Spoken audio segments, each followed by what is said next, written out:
오늘 우리는 역사의 격동기 속에서 한 줄기 빛처럼 살다간 한 인물의 이야기를 따라가 보려 합니다. 혼란의 시대, 나라는 위태로웠고 백성의 삶은 고단했습니다. 바로 그때 붓과 경전뿐만 아니라 칼을 들고 나라를 지키고자 했던 한 스님이 있었습니다. 그의 이름은 각성, 훗날 벼감이라는 호로 더 널리 알려진 인물입니다. 이 지혜로운 이야기가 더 많은 이들의 마음에 닿아 그들의 삶에도 평화의 등불이 켜질 수 있도록 구독과 공유로 선한 인연을 만들어 주십시오. 여러분의 작은 실천이 세상을 밝히는 따뜻한 기운이 됩니다. 이야기는 지금으로부터 약 400여 년 전 조선시대로 거슬러 올라갑니다. 보은 땅에 김씨성을 가진 부부가 살고 있었습니다. 결혼한 지 10년이 넘도록 아이가 없어 부부는 전국의 이름난 산과 큰 절을 찾아다니며 간절한 마음으로 기도를 올렸습니다. 그러던 어느 날 밤 아내의 꿈에 한 노스님이 나타났습니다. 스님은 빛나는 거울 하나를 건네주며 말했습니다. 이 거울을 받아 잘 닦아서 소중히 지니도록 하시오. 불교에서 거울은 번뇌가 사라진 맑고 청정한 마음, 즉 깨달은 부처의 마음을 상징합니다. 아내는 이 꿈이 분명 범상치 않은 태몽이라 여겼습니다. 남편 또한 크게 기뻐하며 말했습니다. 필시 하늘이 우리에게 큰 인물을 보내주시려는 징조일 것이오. 과연 그로부터 10달 후 부부는 떡두꺼비처럼 늠름하고 건강한 아들을 품에 안았습니다. 아이는 어려서부터 총명함이 남달라 5살에 이미 천자문을 모두 떼었고 주위 사람들의 칭찬이 자자했습니다. 하지만 기쁨도 잠시, 아이가 7살이 되던 해에 갑작스러운 시련이 닥쳤습니다. 아이가 극심한 복통을 호소하며 밤낮으로 울부짖기 시작한 것입니다. 용하다는 의원은 모두 불러보았지만 병의 원인조차 알 수 없었습니다. 속수무책이었던 부부는 그저 애타는 마음으로 관세음보살의 이름만을 부를 뿐이었습니다. 아이가 아프기 시작한 지 일주일째 되던 날, 한 스님이 부부의 집을 찾아왔습니다. 바로 부유 스님이었습니다. 스님은 부부에게 말했습니다. 저는 이 댁의 아들을 데리러 왔습니다. 이 아이는 본래 부처님과 인연이 깊은 아이입니다. 저와 함께 절로 가면 병은 곧 나을 것이며 장차 이 나라의 큰 기둥이 될 것입니다. 부디 저에게 아들을 맡겨주십시오. 어렵게 얻은 귀한 아들을 선뜻 내어주기란 쉬운 일이 아니었습니다. 하지만 아내의 머릿속에 10년 전 꾸었던 거울 태몽이 스쳐 지나갔습니다. 부부는 이 모든 것이 정해진 인연이라 생각하고 눈물을 머금은 채 부유 스님의 뜻을 따르기로 결심했습니다. 부유 스님을 따라 절에 들어간 아이는 신기하게도 금세 건강을 되찾았습니다. 그리고 10살이 되던 해 각성이라는 법명을 받고 정식으로 스님이 되었습니다. 각성 스님은 부처님의 가르침인 계율을 엄격히 지키며 수행에 정진했습니다. 14살이 되어서는 스승인 부유 스님을 따라 속리산, 금강산 등 전국의 명산을 유람하며 불교 경전 공부는 물론 무술과 서예에 이르기까지 다방면으로 학문과 기예를 익혔습니다. 그렇게 10여 년의 세월이 흘러 각성 스님의 학문과 무예는 깊이를 더해갔습니다. 어느 날 부유 스님이 각성 스님을 불렀습니다. 너의 공부가 이제 경지에 이르렀으니 이제는 산을 내려가 혼란에 빠진 중생을 구제하는 일을 하도록 하라. 스승은 그에게 벼감이라는 호를 내려주었습니다. 벼감 각성 스님은 곧장 고향으로 돌아가 돌아가신 부모님의 묘에 성묘한 후 나라의 도읍인 한양으로 향했습니다.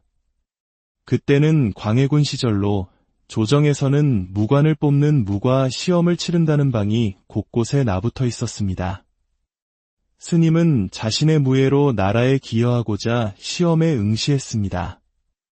각성 스님은 무과 시험에서 연전연승을 거두며 마침내 최후의 한 사람과 결혼은 결승 자리까지 올랐습니다. 상대는 호랑이 가죽 옷을 입은 거구의 사내로 그 기세가 매우 등등했습니다. 두 사람의 대결은 실로 용과 호랑이가 서로 다투는 듯한 용호상박의 명승부였습니다. 손에 땀을 쥐게 하는 경기가 한참 이어지던 중 상대의 목검이 각성 스님의 일격에 부러지고 말았습니다. 승리를 거둘 수 있는 절호의 기회였습니다. 하지만 각성 스님은 공격을 멈추고 상대가 새로운 목검을 가져올 때까지 묵묵히 기다려 주었습니다. 정정당당하지 못한 승리를 원치 않았던 것입니다. 스님의 고결한 인품의 상대는 부끄러움과 감탄이 뒤섞인 얼굴로 외쳤습니다. 목검이 아닌 진검으로 승부를 가리고 싶소이다. 이 광경을 지켜보던 광해군은 두 사람의 기백에 감탄하여 진검을 내어주라 명했습니다. 다시 시작된 대결, 팽팽한 긴장감 속에서 상대의 칼이 번개처럼 각성 스님의 머리 위로 날아들었습니다. 바로 그 순간 각성 스님의 칼이 더욱 빠르게 움직여 상대의 팔을 정확히 찔렀고 상대는 비명을 지르며 칼을 떨어뜨렸습니다. 각성 스님의 완벽한 승리였습니다. 상대는 얼굴을 들지 못한 채 황급히 뒤돌아 도망쳤습니다.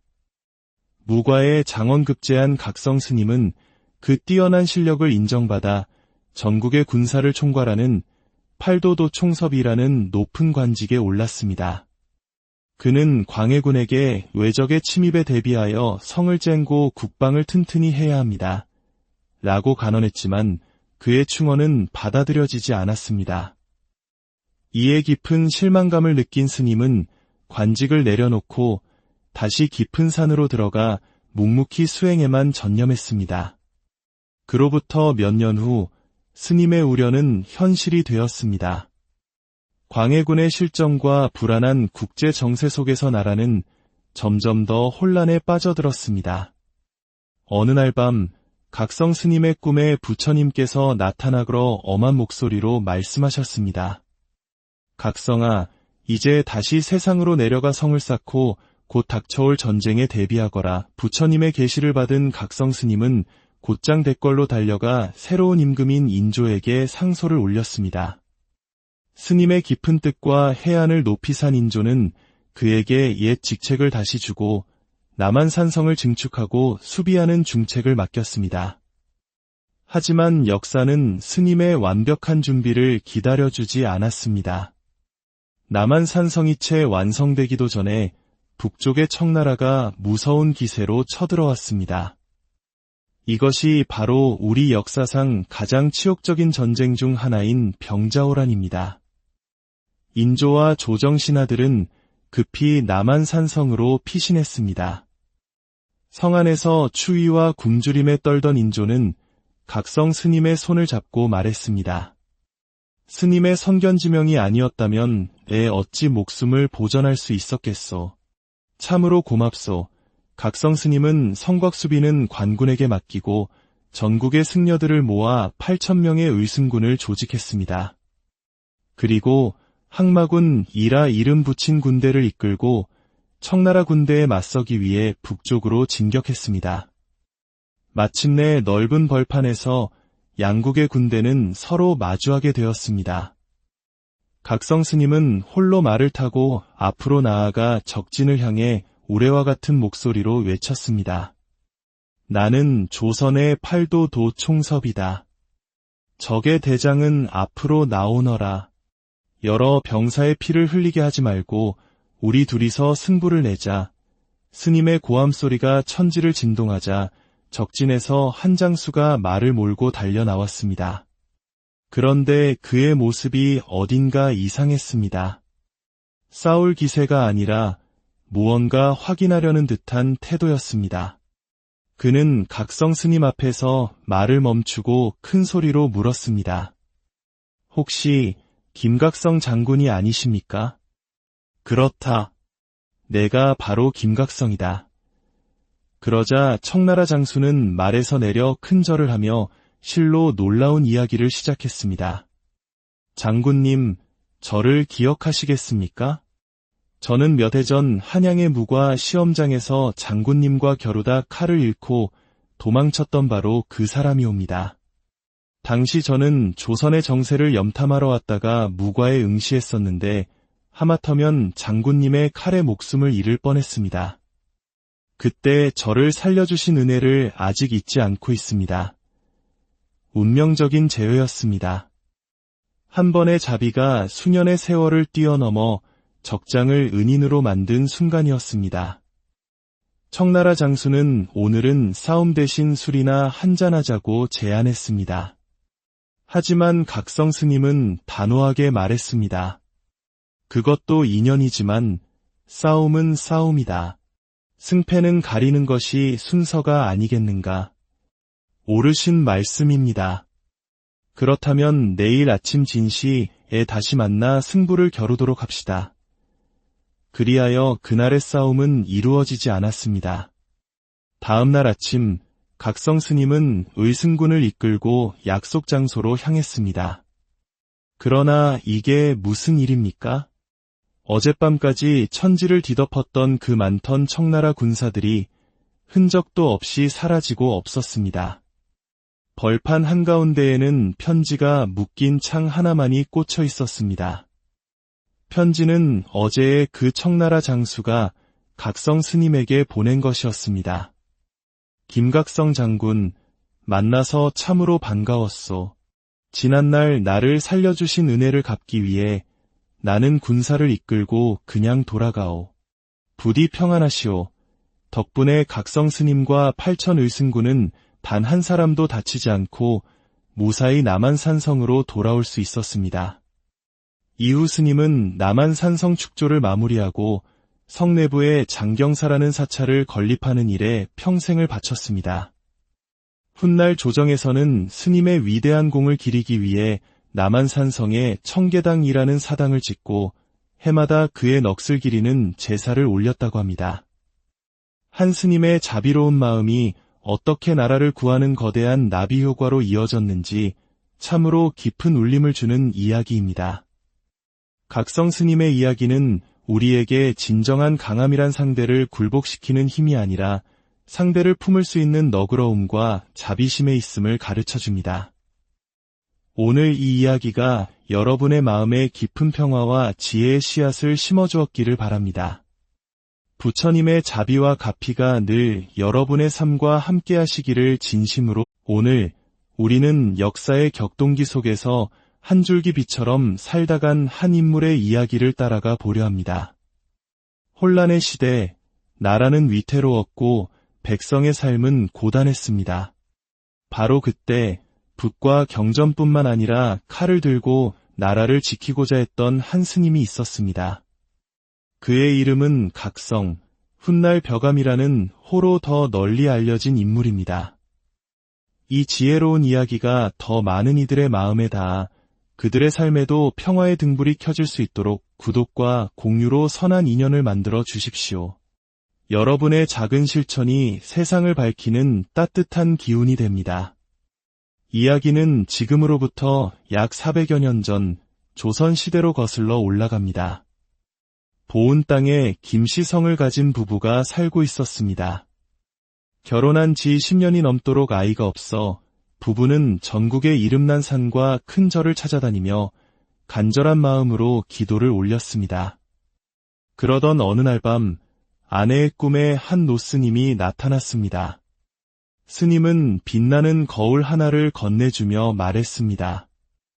이 거울을 받아 잘 닦아서 소중히 지니도록 하시오. 불교에서 거울은 번뇌가 사라진 맑고 청정한 마음, 즉 깨달은 부처의 마음을 상징합니다. 아내는 이 꿈이 분명 범상치 않은 태몽이라 여겼습니다. 남편 또한 크게 기뻐하며 말했습니다. 필시 하늘이 우리에게 큰 인물을 보내주시려는 징조일 것이오. 과연 그로부터 10달 후 부부는 떡두꺼비처럼 늠름하고 건강한 아들을 품에 안았습니다. 아이는 어려서부터 총명함이 남달라 5살에 이미 천자문을 모두 떼었고 주위 사람들의 칭찬이 자자했습니다. 하지만 기쁨도 잠시, 아이가 7살이 되던 해에 갑작스러운 시련이 닥쳤습니다.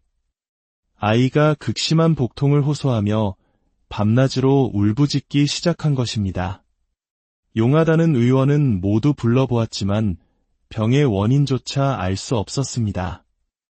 속수무책이었던 부부는 그저 애타는 마음으로 관세음보살의 이름만을 부를 뿐이었습니다. 아이가 아프기 시작한 지 일주일째 되던 날, 한 스님이 부부의 집을 찾아왔습니다. 바로 부유 스님이었습니다. 스님은 부부에게 말했습니다. 저는 이댁의 아들을 데리러 왔습니다. 이 아이는 본래 부처님과 인연이 깊은 아이입니다. 저와 함께 절로 가면 병은 곧 나을 것이며 장차 이 나라의 큰 기둥이 될 것입니다. 부디 저에게 아들을 맡겨주십시오. 어렵게 얻은 귀한 아들을 선뜻 내어주기란 쉬운 일이 아니었습니다.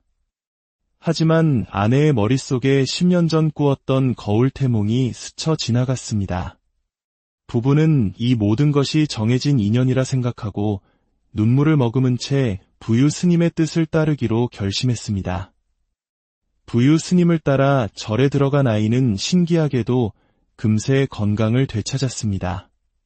그리고 10살이 되던 해 각성이라는 법명을 받고 정식으로 스님이 되었습니다. 각성 스님은 부처님의 가르침인 계율을 엄격히 지키며 수행에 정진했습니다. 14살이 되어서는 스승인 부유 스님을 따라 속리산, 금강산 등 전국의 명산을 유람하며 불교 경전 공부는 물론 무술과 서예에 이르기까지 다방면으로 학문과 기예를 익혔습니다. 그렇게 10여 년의 세월이 흘러 각성 스님의 학문과 무예는 깊이를 더해갔습니다. 어느 날 부유 스님이 각성 스님을 불렀습니다. 너의 공부가 이제 경지에 이르렀으니 이제는 산을 내려가 혼란에 빠진 중생을 구제하는 일을 하도록 하라. 스승은 그에게 벼감이라는 호를 내려주었습니다. 벼감 각성 스님은 곧장 고향으로 돌아가신 부모님의 묘에 성묘한 후 나라의 도읍인 한양으로 향했습니다. 그때는 광해군 시절로 조정에서는 무관을 뽑는 무과 시험을 치른다는 방이 곳곳에 나붙어 있었습니다. 스님은 자신의 무예로 나라에 기여하고자 시험에 응시했습니다. 각성 스님은 무과 시험에서 연전연승을 거두며 마침내 최후의 한 사람과 겨루는 결승 자리까지 올랐습니다. 상대는 호랑이 가죽 옷을 입은 거구의 사내로 그 기세가 매우 등등했습니다. 두 사람의 대결은 실로 용과 호랑이가 서로 다투는 듯한 용호상박의 명승부였습니다. 손에 땀을 쥐게 하는 경기가 한참 이어지던 중 상대의 목검이 각성 스님의 일격에 부러지고 말았습니다. 승리를 거둘 수 있는 절호의 기회였습니다. 하지만 각성 스님은 공격을 멈추고 상대가 새로운 목검을 가져올 때까지 묵묵히 기다려 주었습니다. 정정당당하지 못한 승리를 원치 않았던 것입니다. 스님의 고결한 인품의 상대는 부끄러움과 감탄이 뒤섞인 얼굴로 외쳤습니다. 목검이 아닌 진검으로 승부를 가리고 싶소이다. 이 광경을 지켜보던 광해군은 두 사람의 기백에 감탄하여 진검을 내어주라 명했습니다. 다시 시작된 대결, 팽팽한 긴장감 속에서 상대의 칼이 번개처럼 각성 스님의 머리 위로 날아들었습니다. 바로 그 순간 각성 스님의 칼이 더욱 빠르게 움직여 상대의 팔을 정확히 찔렀고 상대는 비명을 지르며 칼을 떨어뜨렸습니다. 각성 스님의 완벽한 승리였습니다. 상대는 얼굴을 들지 못한 채 황급히 뒤돌아 도망쳤습니다. 무과에 장원급제한 각성 스님은 그 뛰어난 실력을 인정받아 전국의 군사를 총괄하는 팔도도 총섭이라는 높은 관직에 올랐습니다. 그는 광해군에게 외적의 침입에 대비하여 성을 쟁고 국방을 튼튼히 해야 합니다. 라고 간언했지만 그의 충언은 받아들여지지 않았습니다. 이에 깊은 실망감을 느낀 스님은 관직을 내려놓고 다시 깊은 산으로 들어가 묵묵히 수행에만 전념했습니다. 그로부터 몇 년 후 스님의 우려는 현실이 되었습니다. 광해군의 실정과 불안한 국제 정세 속에서 나라는 점점 더 혼란에 빠져들었습니다. 어느 날 밤 각성 스님의 꿈에 부처님께서 나타나러 엄한 목소리로 말씀하셨습니다. 각성아, 이제 다시 세상으로 내려가 성을 쌓고 곧 닥쳐올 전쟁에 대비하거라. 부처님의 계시를 받은 각성 스님은 곧장 대궐로 달려가 새로운 임금인 인조에게 상소를 올렸습니다. 스님의 깊은 뜻과 해안을 높이 산 인조는 그에게 옛 직책을 다시 주고 남한산성을 증축하고 수비하는 중책을 맡겼습니다. 하지만 역사는 스님의 완벽한 준비를 기다려주지 않았습니다. 남한산성이 채 완성되기도 전에 북쪽의 청나라가 무서운 기세로 쳐들어왔습니다. 이것이 바로 우리 역사상 가장 치욕적인 전쟁 중 하나인 병자호란입니다. 인조와 조정 신하들은 급히 남한산성으로 피신했습니다. 성 안에서 추위와 굶주림에 떨던 인조는 각성 스님의 손을 잡고 말했습니다. 스님의 선견지명이 아니었다면 내 어찌 목숨을 보전할 수 있었겠소. 참으로 고맙소. 각성 스님은 성곽 수비는 관군에게 맡기고 전국의 승려들을 모아 8,000명의 의승군을 조직했습니다. 그리고 항마군 이라 이름 붙인 군대를 이끌고 청나라 군대에 맞서기 위해 북쪽으로 진격했습니다. 마침내 넓은 벌판에서 양국의 군대는 서로 마주하게 되었습니다. 각성 스님은 홀로 말을 타고 앞으로 나아가 적진을 향해 우레와 같은 목소리로 외쳤습니다. 나는 조선의 팔도도 총섭이다. 적의 대장은 앞으로 나오너라.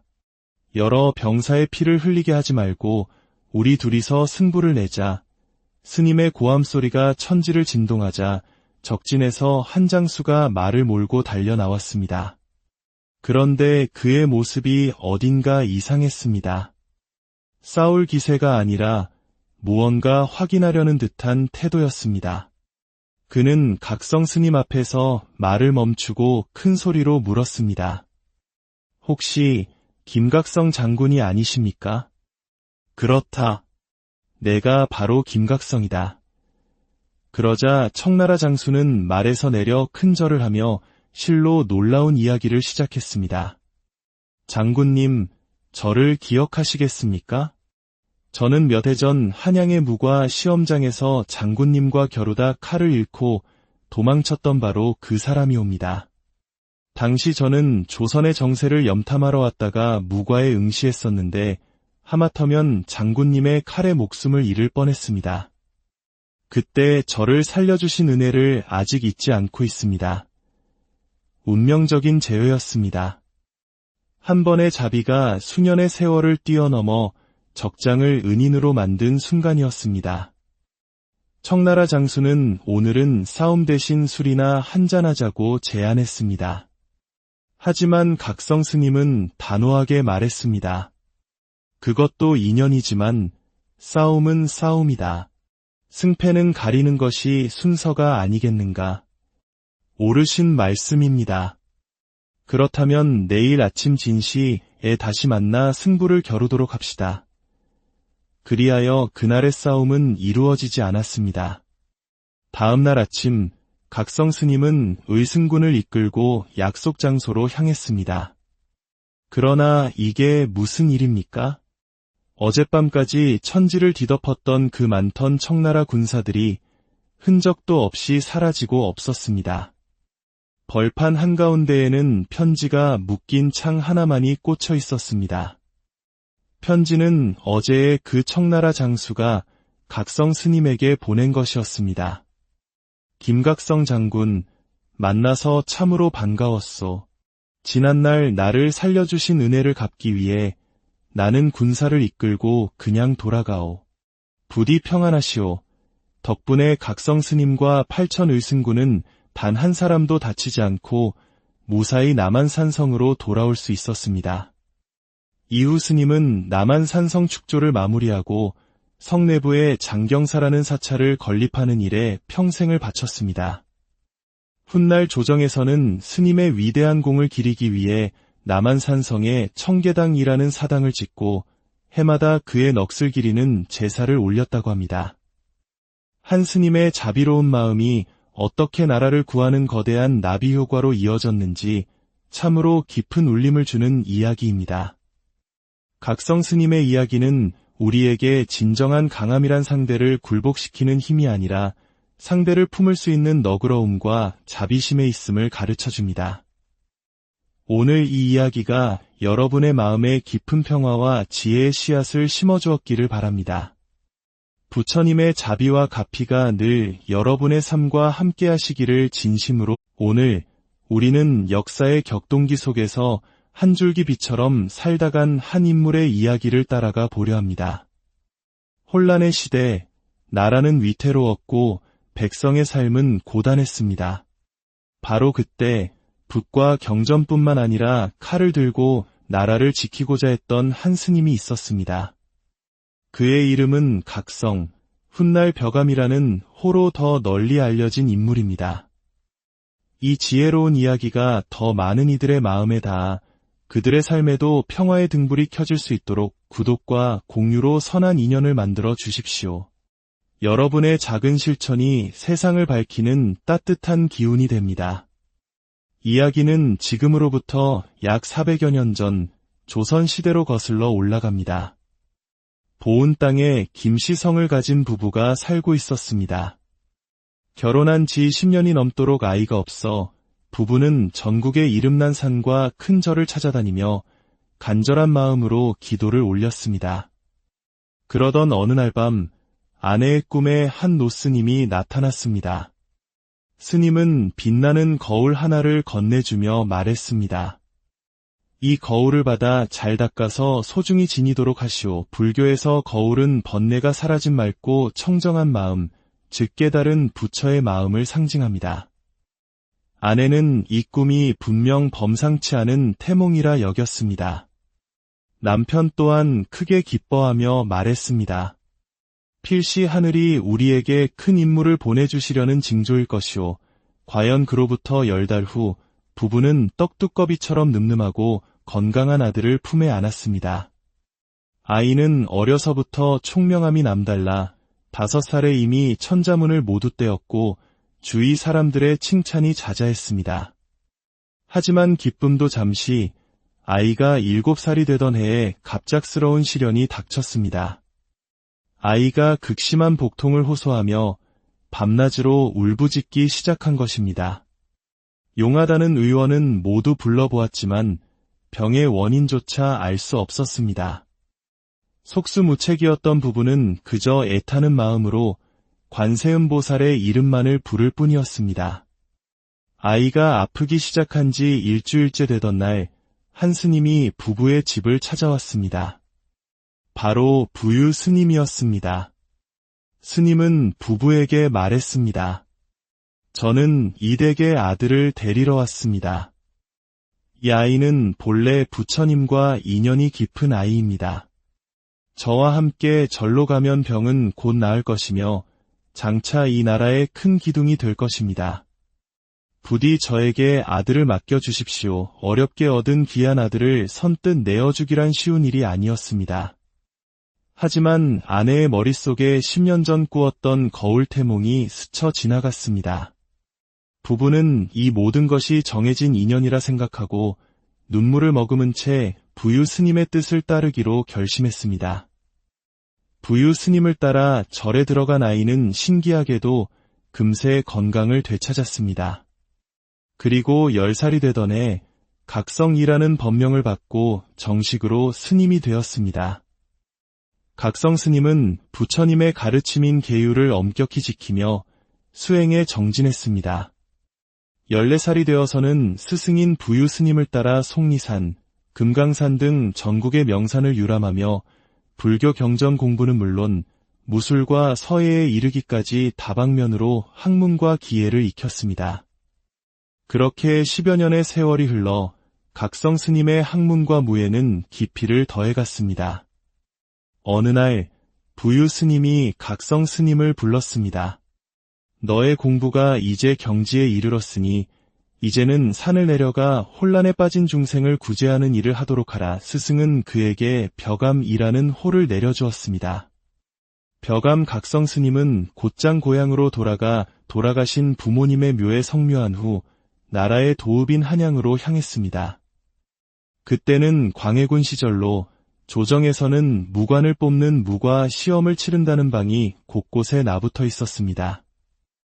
스님은 자신의 무예로 나라에 기여하고자 시험에 응시했습니다. 각성 스님은 무과 시험에서 연전연승을 거두며 마침내 최후의 한 사람과 겨루는 결승 자리까지 올랐습니다. 상대는 호랑이 가죽 옷을 입은 거구의 사내로 그 기세가 매우 등등했습니다. 두 사람의 대결은 실로 용과 호랑이가 서로 다투는 듯한 용호상박의 명승부였습니다. 손에 땀을 쥐게 하는 경기가 한참 이어지던 중 상대의 목검이 각성 스님의 일격에 부러지고 말았습니다. 승리를 거둘 수 있는 절호의 기회였습니다. 하지만 각성 스님은 공격을 멈추고 상대가 새로운 목검을 가져올 때까지 묵묵히 기다려 주었습니다. 정정당당하지 못한 승리를 원치 않았던 것입니다. 스님의 고결한 인품의 상대는 부끄러움과 감탄이 뒤섞인 얼굴로 외쳤습니다. 목검이 아닌 진검으로 승부를 가리고 싶소이다. 이 광경을 지켜보던 광해군은 두 사람의 기백에 감탄하여 진검을 내어주라 명했습니다. 다시 시작된 대결, 팽팽한 긴장감 속에서 상대의 칼이 번개처럼 각성 스님의 머리 위로 날아들었습니다. 바로 그 순간 각성 스님의 칼이 더욱 빠르게 움직여 상대의 팔을 정확히 찔렀고 상대는 비명을 지르며 칼을 떨어뜨렸습니다. 각성 스님의 완벽한 승리였습니다. 상대는 얼굴을 들지 못한 채 황급히 뒤돌아 도망쳤습니다. 무과에 장원급제한 각성 스님은 그 뛰어난 실력을 인정받아 전국의 군사를 총괄하는 팔도도 총섭이라는 높은 관직에 올랐습니다. 그는 광해군에게 외적의 침입에 대비하여 성을 쟁고 국방을 튼튼히 해야 합니다. 라고 간언했지만 그의 충언은 받아들여지지 않았습니다. 이에 깊은 실망감을 느낀 스님은 관직을 내려놓고 다시 깊은 산으로 들어가 묵묵히 수행에만 전념했습니다. 그로부터 몇 년 후 스님의 우려는 현실이 되었습니다. 광해군의 실정과 불안한 국제 정세 속에서 나라는 점점 더 혼란에 빠져들었습니다. 어느 날 밤 각성 스님의 꿈에 부처님께서 나타나러 엄한 목소리로 말씀하셨습니다. 각성아, 이제 다시 세상으로 내려가 성을 쌓고 곧 닥쳐올 전쟁에 대비하거라. 부처님의 계시를 받은 각성 스님은 곧장 대궐로 달려가 새로운 임금인 인조에게 상소를 올렸습니다. 스님의 깊은 뜻과 해안을 높이 산 인조는 그에게 옛 직책을 다시 주고 남한산성을 증축하고 수비하는 중책을 맡겼습니다. 하지만 역사는 스님의 완벽한 준비를 기다려주지 않았습니다. 남한산성이 채 완성되기도 전에 북쪽의 청나라가 무서운 기세로 쳐들어왔습니다. 이것이 바로 우리 역사상 가장 치욕적인 전쟁 중 하나인 병자호란입니다. 인조와 조정 신하들은 급히 남한산성으로 피신했습니다. 성 안에서 추위와 굶주림에 떨던 인조는 각성 스님의 손을 잡고 말했습니다. 스님의 선견지명이 아니었다면 어찌 목숨을 보전할 수 있었겠소. 참으로 고맙소. 각성 스님은 성곽수비는 관군에게 맡기고 전국의 승려들을 모아 8,000명의 의승군을 조직했습니다. 그리고 항마군 이라 이름 붙인 군대를 이끌고 청나라 군대에 맞서기 위해 북쪽으로 진격했습니다. 마침내 넓은 벌판에서 양국의 군대는 서로 마주하게 되었습니다. 각성 스님은 홀로 말을 타고 앞으로 나아가 적진을 향해 우레와 같은 목소리로 외쳤습니다. 나는 조선의 팔도도 총섭이다. 적의 대장은 앞으로 나오너라. 여러 병사의 피를 흘리게 하지 말고 우리 둘이서 승부를 내자. 스님의 고함 소리가 천지를 진동하자 적진에서 한 장수가 말을 몰고 달려 나왔습니다. 그런데 그의 모습이 어딘가 이상했습니다. 싸울 기세가 아니라 무언가 확인하려는 듯한 태도였습니다. 그는 각성 스님 앞에서 말을 멈추고 큰 소리로 물었습니다. 혹시 김각성 장군이 아니십니까? 그렇다. 내가 바로 김각성이다. 그러자 청나라 장수는 말에서 내려 큰 절을 하며 실로 놀라운 이야기를 시작했습니다. 장군님, 저를 기억하시겠습니까? 저는 몇 해 전 한양의 무과 시험장에서 장군님과 겨루다 칼을 잃고 도망쳤던 바로 그 사람이옵니다. 당시 저는 조선의 정세를 염탐하러 왔다가 무과에 응시했었는데 하마터면 장군님의 칼에 목숨을 잃을 뻔했습니다. 그때 저를 살려주신 은혜를 아직 잊지 않고 있습니다. 운명적인 재회였습니다. 한 번의 자비가 수년의 세월을 뛰어넘어 적장을 은인으로 만든 순간이었습니다. 청나라 장수는 오늘은 싸움 대신 술이나 한잔하자고 제안했습니다. 하지만 각성 스님은 단호하게 말했습니다. 그것도 인연이지만 싸움은 싸움이다. 승패는 가리는 것이 순서가 아니겠는가. 옳으신 말씀입니다. 그렇다면 내일 아침 진시에 다시 만나 승부를 겨루도록 합시다. 그리하여 그날의 싸움은 이루어지지 않았습니다. 다음 날 아침 각성 스님은 의승군을 이끌고 약속 장소로 향했습니다. 그러나 이게 무슨 일입니까? 어젯밤까지 천지를 뒤덮었던 그 많던 청나라 군사들이 흔적도 없이 사라지고 없었습니다. 벌판 한가운데에는 편지가 묶인 창 하나만이 꽂혀 있었습니다. 편지는 어제의 그 청나라 장수가 각성 스님에게 보낸 것이었습니다. 김각성 장군, 만나서 참으로 반가웠소. 지난날 나를 살려주신 은혜를 갚기 위해 나는 군사를 이끌고 그냥 돌아가오. 부디 평안하시오. 덕분에 각성 스님과 8천 의승군은 단 한 사람도 다치지 않고 무사히 남한산성으로 돌아올 수 있었습니다. 이후 스님은 남한산성 축조를 마무리하고 성내부에 장경사라는 사찰을 건립하는 일에 평생을 바쳤습니다. 훗날 조정에서는 스님의 위대한 공을 기리기 위해 남한산성에 청계당이라는 사당을 짓고 해마다 그의 넋을 기리는 제사를 올렸다고 합니다. 한 스님의 자비로운 마음이 어떻게 나라를 구하는 거대한 나비 효과로 이어졌는지 참으로 깊은 울림을 주는 이야기입니다. 각성 스님의 이야기는 우리에게 진정한 강함이란 상대를 굴복시키는 힘이 아니라 상대를 품을 수 있는 너그러움과 자비심에 있음을 가르쳐줍니다. 오늘 이 이야기가 여러분의 마음에 깊은 평화와 지혜의 씨앗을 심어주었기를 바랍니다.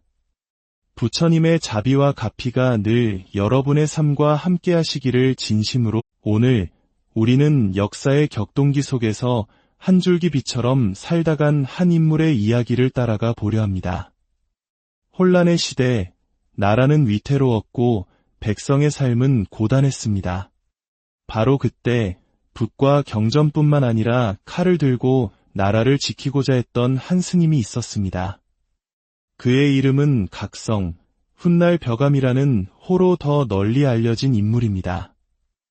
이 지혜로운 이야기가 더 많은 이들의 마음에 닿아 그들의 삶에도 평화의 등불이 켜질 수 있도록 구독과 공유로 선한 인연을 만들어 주십시오. 여러분의 작은 실천이 세상을 밝히는 따뜻한 기운이 됩니다. 이야기는 지금으로부터 약 400여 년 전 조선시대로 거슬러 올라갑니다. 보은 땅에 김씨성을 가진 부부가 살고 있었습니다. 결혼한 지 10년이 넘도록 아이가 없어 부부는 전국의 이름난 산과 큰 절을 찾아다니며 간절한 마음으로 기도를 올렸습니다. 그러던 어느 날 밤 아내의 꿈에 한 노스님이 나타났습니다. 스님은 빛나는 거울 하나를 건네주며 말했습니다. 이 거울을 받아 잘 닦아서 소중히 지니도록 하시오. 불교에서 거울은 번뇌가 사라진 맑고 청정한 마음, 즉 깨달은 부처의 마음을 상징합니다. 아내는 이 꿈이 분명 범상치 않은 태몽이라 여겼습니다. 남편 또한 크게 기뻐하며 말했습니다. 필시 하늘이 우리에게 큰 인물을 보내주시려는 징조일 것이오. 과연 그로부터 10달 후 부부는 떡두꺼비처럼 늠름하고 건강한 아들을 품에 안았습니다. 아이는 어려서부터 총명함이 남달라 5살에 이미 천자문을 모두 떼었고 주위 사람들의 칭찬이 자자했습니다. 하지만 기쁨도 잠시, 아이가 7살이 되던 해에 갑작스러운 시련이 닥쳤습니다. 아이가 극심한 복통을 호소하며 밤낮으로 울부짖기 시작한 것입니다. 용하다는 의원은 모두 불러보았지만 병의 원인조차 알 수 없었습니다.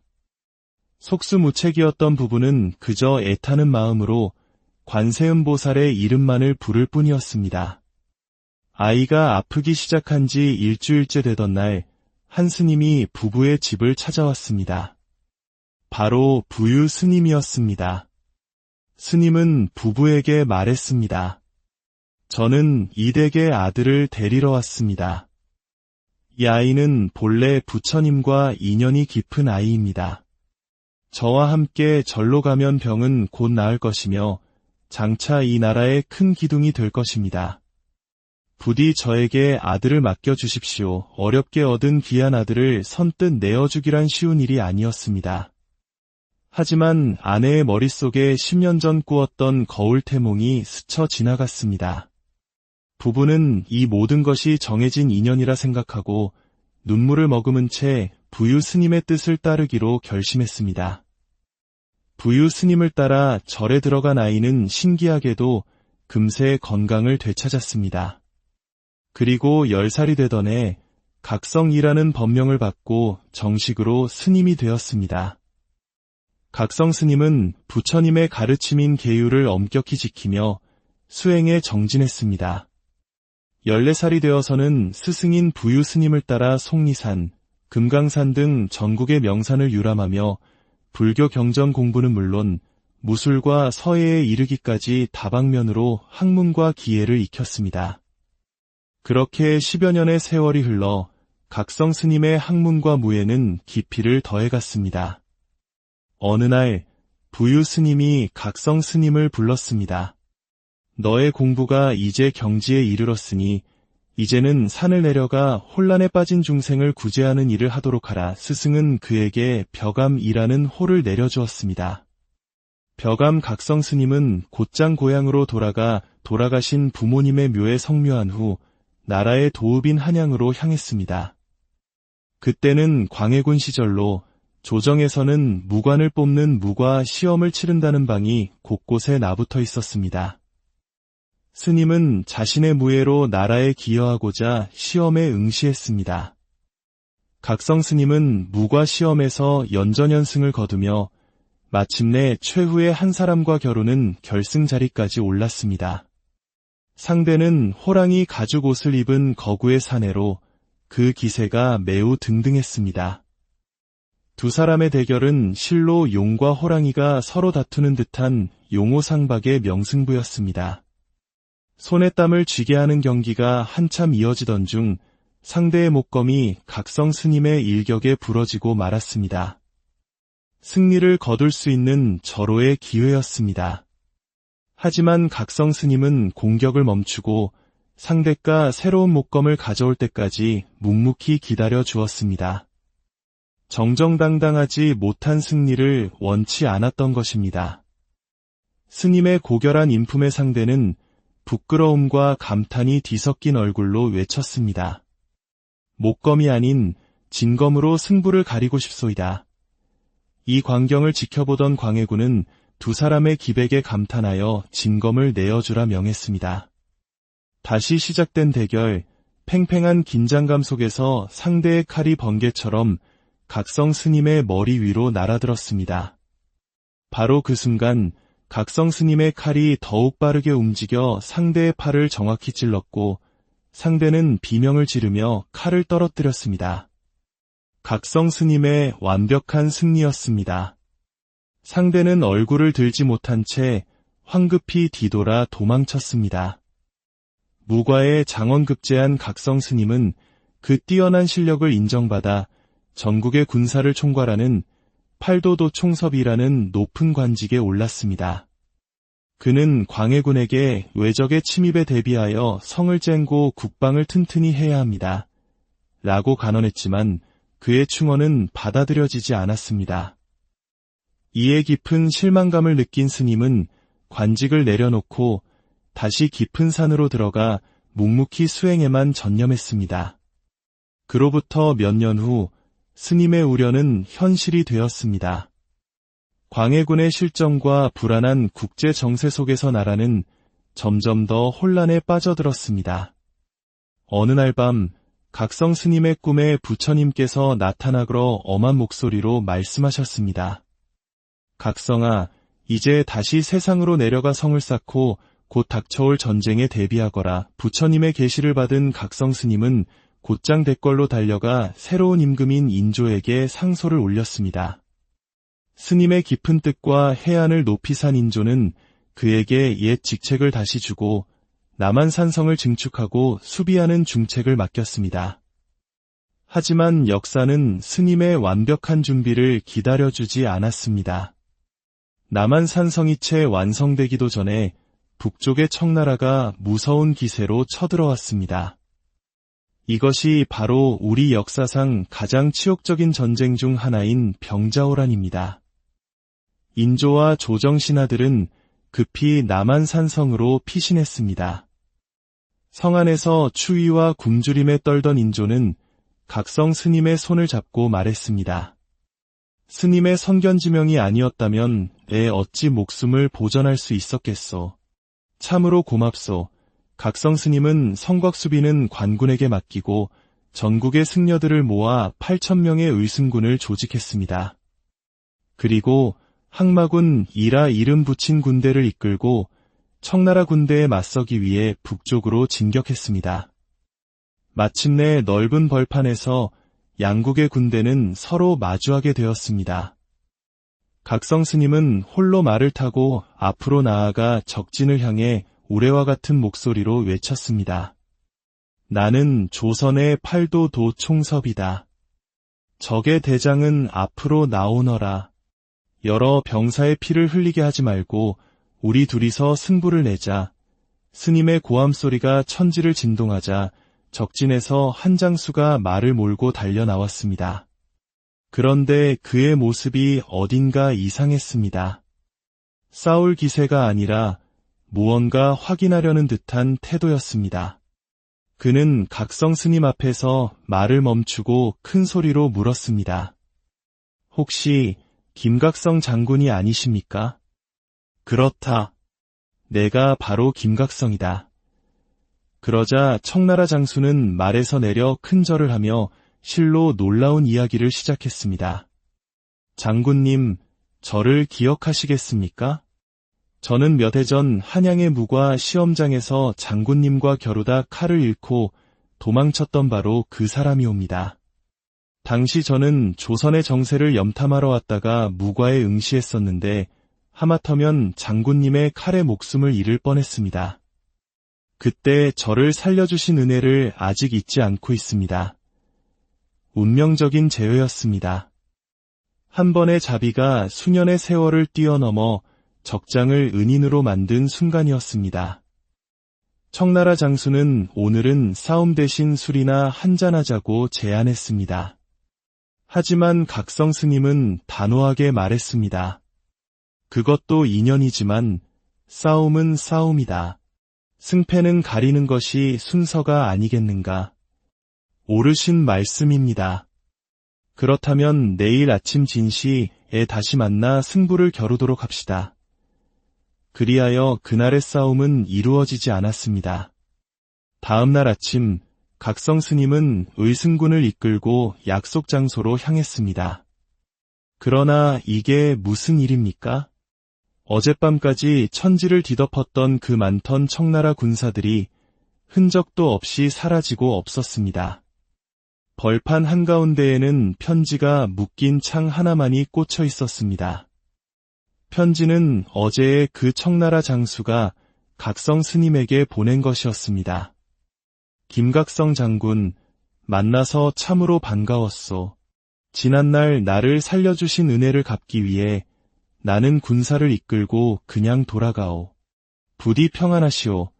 덕분에 각성 스님과 8천 의승군은 단 한 사람도 다치지 않고 무사히 남한산성으로 돌아올 수 있었습니다. 이후 스님은 남한산성 축조를 마무리하고 성 내부에 장경사라는 사찰을 건립하는 일에 평생을 바쳤습니다. 훗날 조정에서는 스님의 위대한 공을 기리기 위해 남한산성에 청계당이라는 사당을 짓고 해마다 그의 넋을 기리는 제사를 올렸다고 합니다. 한 스님의 자비로운 마음이 어떻게 나라를 구하는 거대한 나비 효과로 이어졌는지 참으로 깊은 울림을 주는 이야기입니다. 각성 스님의 이야기는 우리에게 진정한 강함이란 상대를 굴복시키는 힘이 아니라 상대를 품을 수 있는 너그러움과 자비심에 있음을 가르쳐줍니다. 오늘 이 이야기가 여러분의 마음에 깊은 평화와 지혜의 씨앗을 심어주었기를 바랍니다. 부처님의 자비와 가피가 늘 여러분의 삶과 함께 하시기를 진심으로. 오늘 우리는 역사의 격동기 속에서 한 줄기 빛처럼 살다간 한 인물의 이야기를 따라가 보려 합니다. 혼란의 시대, 나라는 위태로웠고 백성의 삶은 고단했습니다. 바로 그때 붓과 경전뿐만 아니라 칼을 들고 나라를 지키고자 했던 한 스님이 있었습니다. 그의 이름은 각성, 훗날 벼감이라는 호로 더 널리 알려진 인물입니다. 이 지혜로운 이야기가 더 많은 이들의 마음에 닿아 그들의 삶에도 평화의 등불이 켜질 수 있도록 구독과 공유로 선한 인연을 만들어 주십시오. 여러분의 작은 실천이 세상을 밝히는 따뜻한 기운이 됩니다. 이야기는 지금으로부터 약 400여 년 전 조선시대로 거슬러 올라갑니다. 보은 땅에 김씨성을 가진 부부가 살고 있었습니다. 결혼한 지 10년이 넘도록 아이가 없어 부부는 전국의 이름난 산과 큰 절을 찾아다니며 간절한 마음으로 기도를 올렸습니다. 그러던 어느 날 밤 아내의 꿈에 한 노스님이 나타났습니다. 스님은 빛나는 거울 하나를 건네주며 말했습니다. 이 거울을 받아 잘 닦아서 소중히 지니도록 하시오. 불교에서 거울은 번뇌가 사라진 맑고 청정한 마음, 즉 깨달은 부처의 마음을 상징합니다. 아내는 이 꿈이 분명 범상치 않은 태몽이라 여겼습니다. 남편 또한 크게 기뻐하며 말했습니다. 필시 하늘이 우리에게 큰 인물을 보내주시려는 징조일 것이오. 과연 그로부터 10달 후 부부는 떡두꺼비처럼 늠름하고 건강한 아들을 품에 안았습니다. 아이는 어려서부터 총명함이 남달라 5살에 이미 천자문을 모두 떼었고 주위 사람들의 칭찬이 자자했습니다. 하지만 기쁨도 잠시, 아이가 7살이 되던 해에 갑작스러운 시련이 닥쳤습니다. 아이가 극심한 복통을 호소하며 밤낮으로 울부짖기 시작한 것입니다. 용하다는 의원은 모두 불러보았지만 병의 원인조차 알 수 없었습니다. 속수무책이었던 부부는 그저 애타는 마음으로 관세음보살의 이름만을 부를 뿐이었습니다. 아이가 아프기 시작한 지 일주일째 되던 날, 한 스님이 부부의 집을 찾아왔습니다. 바로 부유 스님이었습니다. 스님은 부부에게 말했습니다. 저는 이댁의 아들을 데리러 왔습니다. 이 아이는 본래 부처님과 인연이 깊은 아이입니다. 저와 함께 절로 가면 병은 곧 나을 것이며 장차 이 나라의 큰 기둥이 될 것입니다. 부디 저에게 아들을 맡겨주십시오. 어렵게 얻은 귀한 아들을 선뜻 내어주기란 쉬운 일이 아니었습니다. 하지만 아내의 머릿속에 10년 전 꾸었던 거울 태몽이 스쳐 지나갔습니다. 부부는 이 모든 것이 정해진 인연이라 생각하고 눈물을 머금은 채 부유 스님의 뜻을 따르기로 결심했습니다. 부유 스님을 따라 절에 들어간 아이는 신기하게도 금세 건강을 되찾았습니다. 그리고 10살이 되던 해 각성이라는 법명을 받고 정식으로 스님이 되었습니다. 각성 스님은 부처님의 가르침인 계율을 엄격히 지키며 수행에 정진했습니다.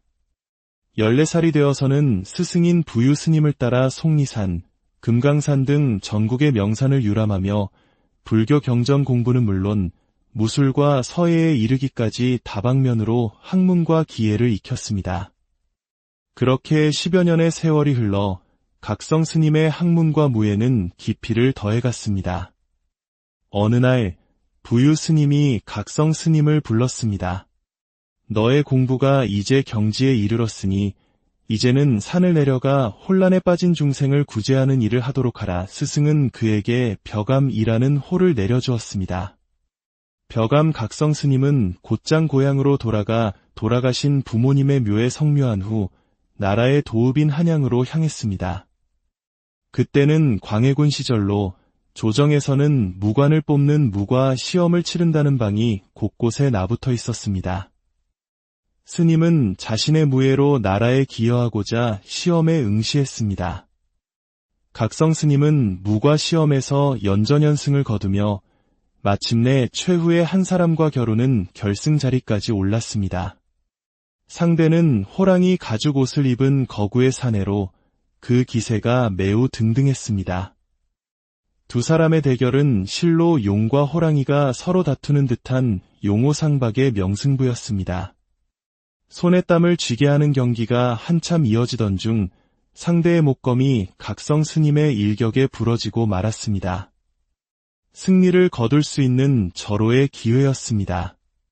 하지만 각성 스님은 공격을 멈추고 상대가 새로운 목검을 가져올 때까지 묵묵히 기다려 주었습니다. 정정당당하지 못한 승리를 원치 않았던 것입니다. 스님의 고결한 인품의 상대는 부끄러움과 감탄이 뒤섞인 얼굴로 외쳤습니다. 목검이 아닌 진검으로 승부를 가리고 싶소이다.